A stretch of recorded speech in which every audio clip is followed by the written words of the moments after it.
Hallo almal, my naam is Daniel. Ek weet ek klink soos iemand wat julle ken.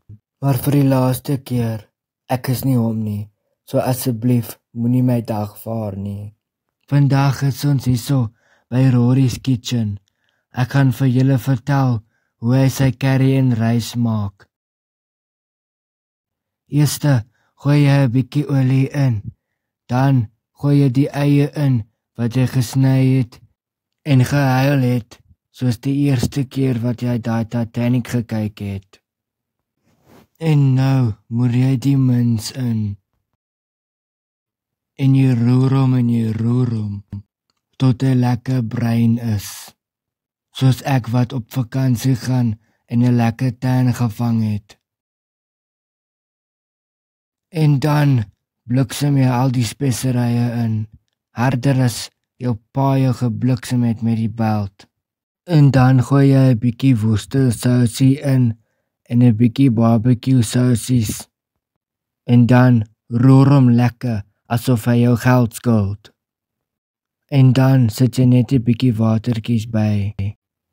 En dan sit jy die aardappels in.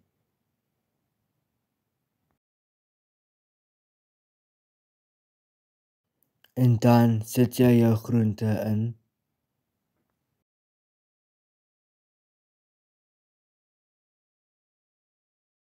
Dan sit jy die deksel op en jy wag 'n bietjie. Dan maak jy deksel oop en roer hom net kort. En dan wag jy tot hy borrel soos 'n borrelgommel makskommel. En nou jy sny 'n aardappel om te kyk of hy gaar is. En dan gooi jy 'n bietjie hot chocolate in. Ek grap net, dis die sop wat ek gemeng het. Meng hom net met koue water in 'n vurk, in 'n koppie. Maar moenie dat dit rond lê nie, anders gaan jou ouma dink dit is 'n koppie koffie. En daar het jy dit.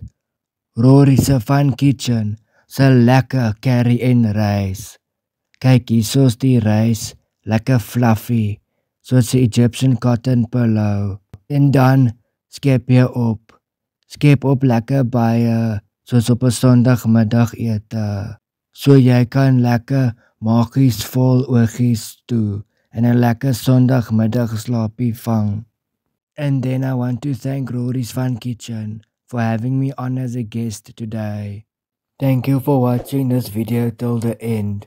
And please don't forget to like and subscribe.